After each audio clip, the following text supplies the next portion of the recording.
Welcome to KOIN Conversations. I'm Chief Meteorologist Josh Kozar, and I like to kind of consider myself a bit of an artist. I love photography. I share it with you all on KOIN 6 News frequently of the beautiful nature seen here across the Pacific Northwest, and I get kind of artsy as well with a lot of my weather graphics, but my artistry pales in comparison to our next KOIN Conversation guest. I want to go ahead and bring in my good friend, Michael James Snyder. Michael, thank you so much for joining us. And, you know, some people might recognize you more via Instagram as Blacksmith. Is that correct? Absolutely. Or they call me the Balloon Guy, too. The Balloon Guy. Thank you, Josh, for having me. Great to be here.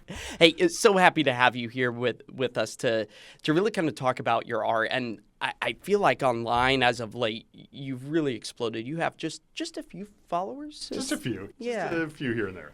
How many about? Across three meta platforms, probably about 1.5 million. I think I'm most known for my Instagram, which is creeping around 850,000.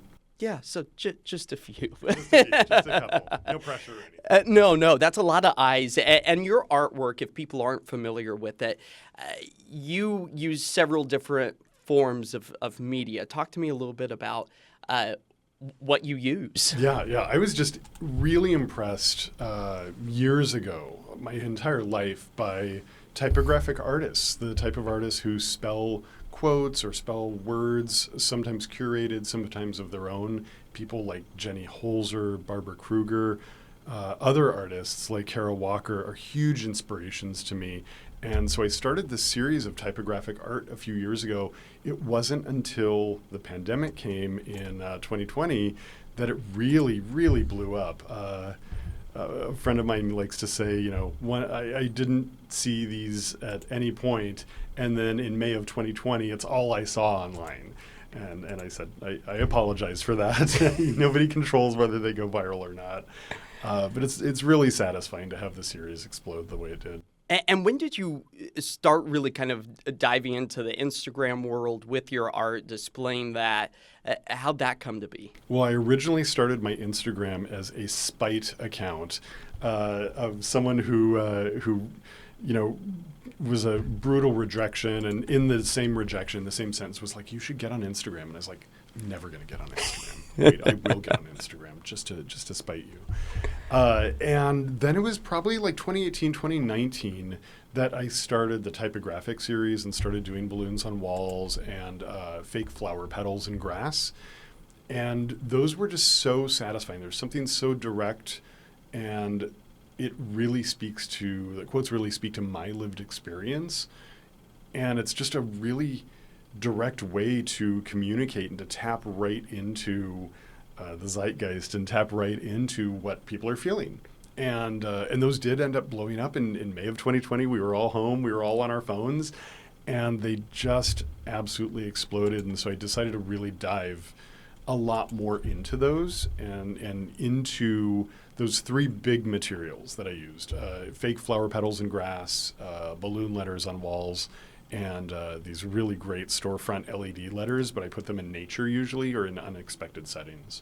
And I'm always very fascinated with that because that probably takes a bit of technical skill, I might add, to get the electricity out there. Talk to me about, are you doing this solo? Do you have somebody who comes and helps you, volunteers, friends, family member? What army is behind the scenes, if any? It's a village. I would be a liar if I said I did all of this by myself. The LEDs especially, in fact, I just came from an LED installation in Laurelhurst Park right before I came here to the studio. It's a lot of moving pieces. I have probably 6 to 8 friends. I don't necessarily want to call them my assistants because that sounds kind of cold, but they're friends who I Venmo. Yeah. And I pay them to be my friends. No, you're super nice. You have friends all alone. But no, they're the best team I could ever hope for. I even have a couple sort of remote team members that I regularly call on when I travel and when I go to different cities. My best friend Michael lives in LA, and she was actually just in town helping me with the big bridge installation. And I'll see her next week when I head down to LA for a couple of collaborations that I'm really excited about too. Where does maybe some of your inspiration? I know you and I have talked in the past about, people will come up with you and be like, hey, you should maybe do this quote. Or how do you find your inspiration, and how do you determine, okay, this is going to be a wall with balloons? And how do you find your locations? Talk to me about what that whole thought process is like. That's a really good question, because they are informed by the quote itself. The material that I try to use is somewhat informed. The balloons can kind of be, they're kind of their own thing. They can be anything. They can be funny, they can be sarcastic, they can be biting, they can be really, really, powerful social justice quotes. The LED letters in nature, those tend to be a bit almost aloof sometimes. They do tend to be either poetic or social justice quotes or more serious quotes. Not necessarily. I'll throw a funny one in once in a while. And then the flower petals are just so much fun. Those do tend to be a little wispy and ethereal, and also a little more poetic. I don't often do funny messages in those. And the flower ones are very, very determined by weather. So sometimes it really is just my physical limitations of the weather we have here in Portland. Wind. Yeah. This you'll recognize. I can only do it in any of the installations. Usually the balloons and flowers I can do under 10 miles an hour wind. Over 10 miles, they start looking like, when you're on an iPhone and you're about to delete an app and all of them start shaking in terror that you're going to delete them. That's what the balloons look like when the wind is too high. And I can only do it probably between 40 degrees Fahrenheit and maybe 90 degrees Fahrenheit. Anything under probably 35, the tape doesn't even stick to a wall to do balloons, and I just don't even want to do it then. Yeah. Who wants to be out No. making art in cold weather like that? And then anything hotter, a few years ago, that 115 degree days, I did end up having to do a shoot during one of those days. That was a bit apocalyptic, so I don't think I'll do that again. And hopefully we do not see anything like that again. No, yeah, I hope so. And so with these installations, are you setting them up and then taking them down immediately after you get the shot, or is this something that someone might stumble across? Yeah, and that's my favorite thing, actually. That's really exciting. You probably saw me just perk up. Yes. I really delved into it. It's great when I post something. It's great when something goes viral. It's great when a lot of people tend to find a post and run with it and love it. And it's so satisfying. I'm not going to pretend that there's not a tiny element of validation in there. And I feel very grateful for that, who doesn't want 1,000 or 20,000 or 100,000 strangers giving them a compliment? Yeah. That's very flattering, and I'm never going to take that for granted. But there is nothing like doing the in-person installations in public places, and I think that's why I'll always primarily do my art in public places outside, is it just connects you with whatever community you happen to be finding a colorful wall in. Even the LED letters in a forest, I'll have people, come off the trail and come to where we are and just chat with us for a minute. I consider myself, believe it or not, a natural introvert, but both this and my previous retail career have really taught me to be just to get outside myself and to stretch my comfort level a little bit and to be more comfortable talking to curious, friendly strangers. And I don't need people to know my art. I don't need them to recognize my art and say, oh my God, it's you. That happens a fair bit. But I love meeting curious, friendly strangers who don't know my art and are just like, why is this weirdo putting balloons on a wall? Why is this guy putting, fake flower petals in grass in the middle of this park? And it's just a really wonderful icebreaker. You just meet a lot of curious, friendly people doing this.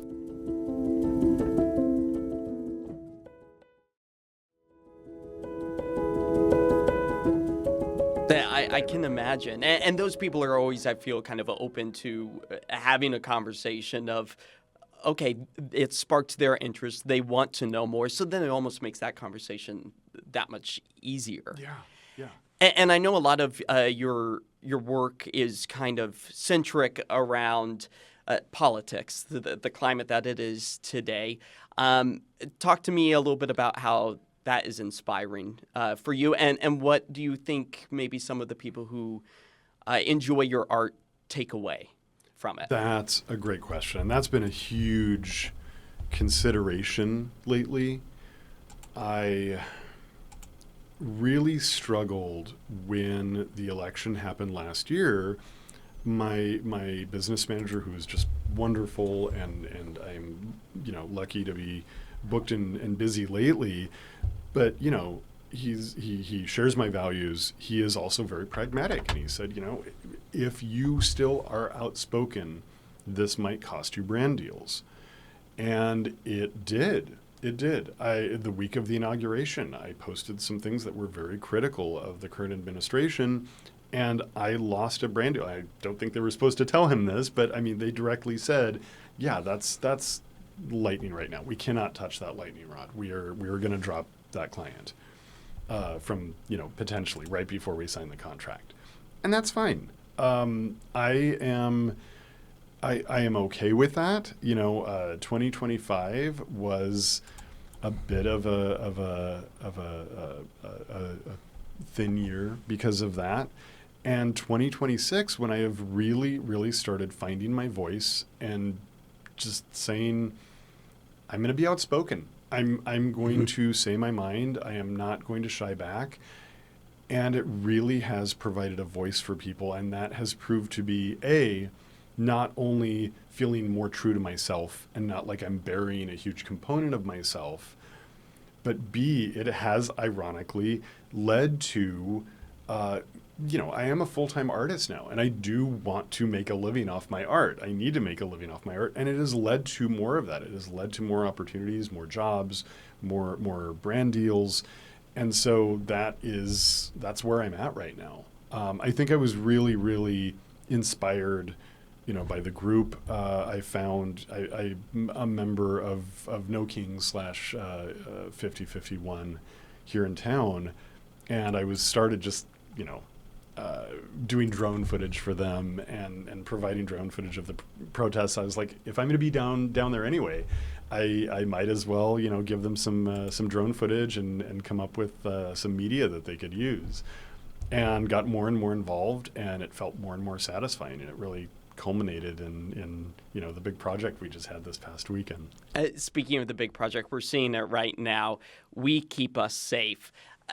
Talk to me. How did I saw your kind of cry to action with people on social media to say, hey, come out here. I'm working on a big project.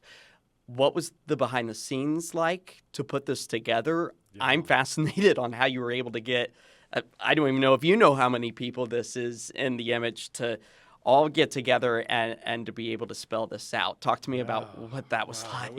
That was a biggie.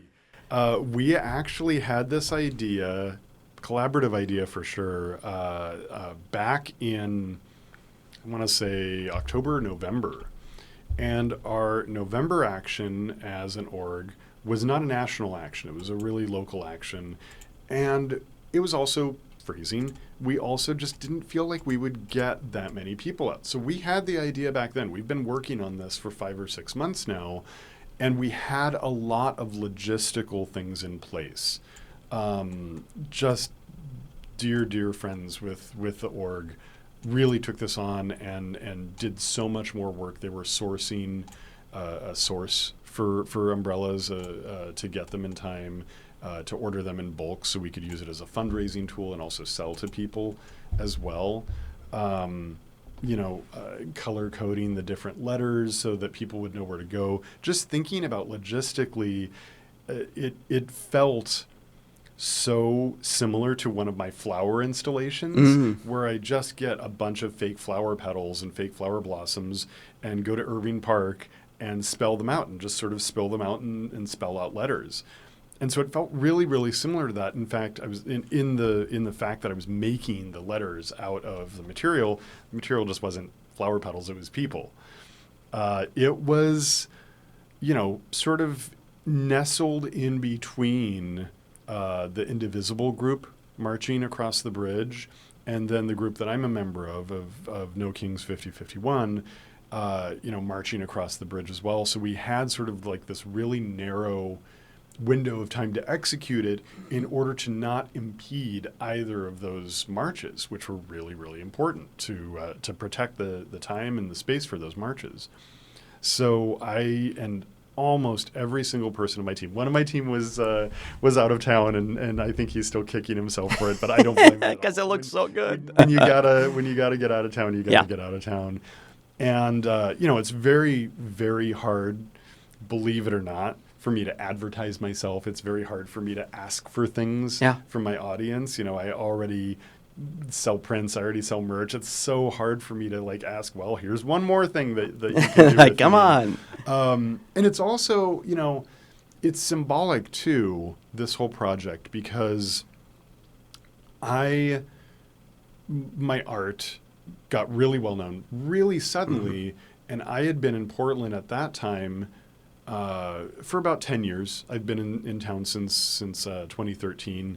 And so I didn't really get a chance to solidly establish myself as a Portland artist, even though I know and love the city and have for over a decade now. I didn't get a chance to establish myself as a Portland artist before my art blew up everywhere. And so I really didn't even know what my base in Portland was until I launched this specific project and had a call for help and kept repeating that call for help. And, a couple, the Oregonian was hugely helpful in getting us over that finish line. And they really amplified our call to help too. And it really, really just pushed us over that finish line and got us the people. We wanted 500 or 600.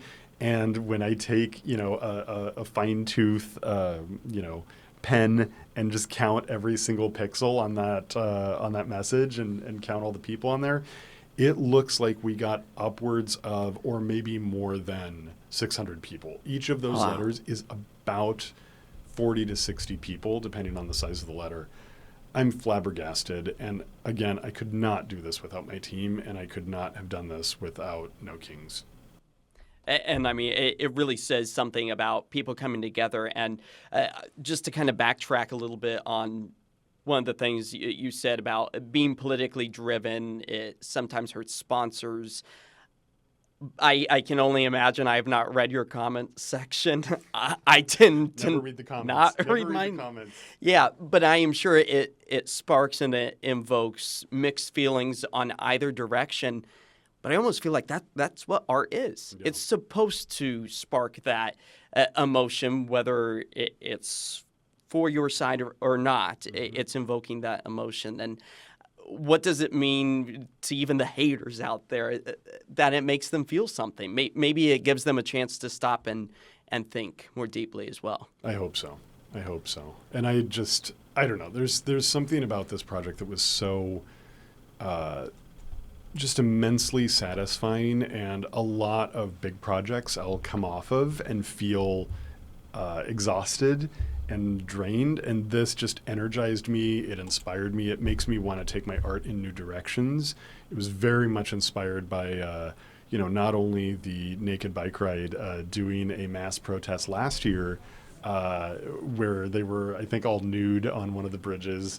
And I also love the work of Spencer Tunick, who's an amazing installation artist as well. All of this was it just all fell into place. I found a remarkable drone pilot as well up in Tacoma. Adam West, just a wonderful, wonderful working partner. Could not have been happier. Was next to me on the bridge the entire time. We were both flying our drones at the same time in some times, sort of parallel to each other, because I was looking at more of are the shape of the words perfect? Yeah. And then he was really trying to get those wide sweeping cinematic shots. Yeah, the composition of it. Yeah.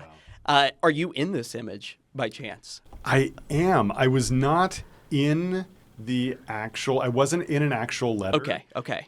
I was on the right-hand side turret because I didn't have an umbrella, and it was a unusually sunny day. We were kind of hoping for cloudy, dry day. Make it very Portland, but hey. This was still very, very legible, and I think it was great. So I and Adam were sort of hiding in the shadow of that turret there. And just when I look at this, I'm blown away. Each of the team that we had, comprised of both my team and the No Kings team, each of them were either a single person was with a letter or they were doubling up on a letter and were directing people. We had a very, very quick, narrow moment of time to chalk sort of outlines on the deck of the bridge to help us determine where people were going to stand. Mm-hmm. And we got a few just really interesting actions out of them that we took drone footage of. They were having fun, opening and closing the umbrellas. They were having fun spinning the umbrellas. And we got really, really fun drone and surface footage of that. But I felt like when we got the image that we wanted and when Adam, pressed that shutter on his drone and captured this, it really felt like we were approaching the time limit of having 600 people and holding their attention on a bridge. I felt like, if I had kept them there for 5 more minutes, we might have had some defections. So we just, clapped and applauded and thanked them for a job well done. One of the most fun things I've seen, and I will never get tired of this, is doing this, posting this, and then having all of these dozens, if not hundreds of comments chiming in and saying, that's me, I'm the lower E. Oh, that's me. fun. I'm in the curve of like the first S. And that has just been so nice and just so wonderful to see because it really helps me put a face to the name. And it was just, there's something about going to any group where you feel like everybody is kind of aligned with your morals and your ethics. And there's just sort of this like really warm, fuzzy feeling in being in a group like that. And I think that's what I am always going to remember from this project. And I think it speaks a lot of just Portlanders in general. Now you are fully immersed as a Portlander and as a Portland artist. I think everybody sees you that way. And I see the reposts of your artwork, and it's stretching from coast to coast around the globe. So you're definitely making an impact. Now, having said that, and after coming off the heels of this big project, that at the point of us filming this, you're less than a week out. What's next? What are you planning? I love it. No, it is funny because that is sometimes a question I try and prepare for too. Yeah. Because that I feel like that's every artist's least favorite question, or maybe it's just mine. But all kidding aside, us news people know it too. We do one thing one day, and then it's like, what's the next thing? We want to enjoy it. I think people asked me that a lot with the balloons when those blew up. That's not a balloon pun, I promise. With Box Wine Boyfriend, I did that viral project a few years ago where I sort of simulated having a boyfriend, and he was made out of boxes of wine that I drank during a really rough breakup. That was a huge viral hit. I am always surprised when I realize what the next big thing is. So I think I'll be just as surprised as anyone else when I discover the next big thing. And I love that. I think, I'm a dealer, a peddler of sense of wonder. Not to go off the rails too much here, but I love that element of surprise. I love being surprised. I love feeling wonder. I love, I'm trying to capture lightning in a bottle for other people too. When they're walking down a hiking path they always go down, or when they're in a public park that they always, go through, or when they are walking down a street they always walk and turn a corner and there's a message that they need to see spelled out in balloons or spelled in bright LED letters in the middle of a forest where there's only nature, where they only expected nature. Or, looking at flowers in the middle of a park, flower petals in the middle of a park, and being able to get close and realize what it spells. There is something so sacred and wonderful and unique about that experience and that sense of wonder of like what you expected to be there wasn't there. And what is there is maybe a quote that you needed to hear. And I love that. And I hope that people seeing this image too filled them with that sense of wonder And I hope when I discover what like my next big thing is, I hope that it fills me with as much wonder as this project did.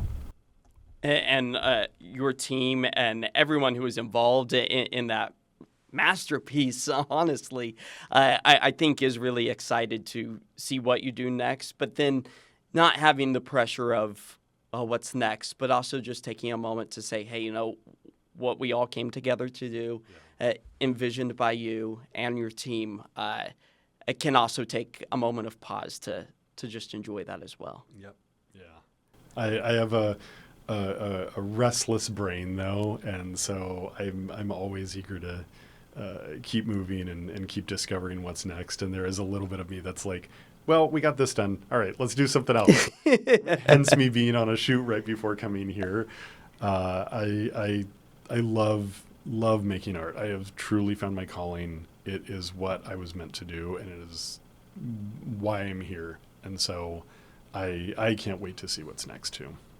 Well, tell people where they can follow you, where they can find your art, what's coming up next. Thank you. Yeah. Well, next I'm going to go to LA for a week. That has been really, really fun. The wonderful thing about, my art going viral and it getting out there is that I now have access to include people in my art that I wouldn't necessarily have access to before. Last year in July, I just had this amazing roster of actors and influencers, notable personalities be in my installations and in my photos. And so I'm going to go back next week to LA and do a few more of those. Little more low-key of a trip than spending a whole month like I was last year. I'm going to continue to just keep doing my thing and see where the creativity takes me.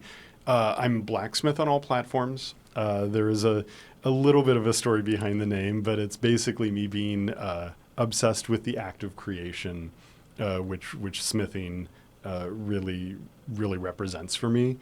Making something beautiful from something ugly. I did create my artist name, Blacksmith, back when spelling things without vowels was cool. So anyone can find me at Blacksmith, not spelled with any vowels, on most platforms. That is awesome. And I know so many people are going to continue to follow along in your artwork. And we really appreciate you here at KOIN 6 taking the time out of your busy schedule to come talk to us as well. Thank you so much. This means so much to me. Thank you, Balloon Guy, Blacksmith, Michael James Snyder. Have a great time, and we look forward to seeing all of your future creations and endeavors. Thank you so much for having me, Josh.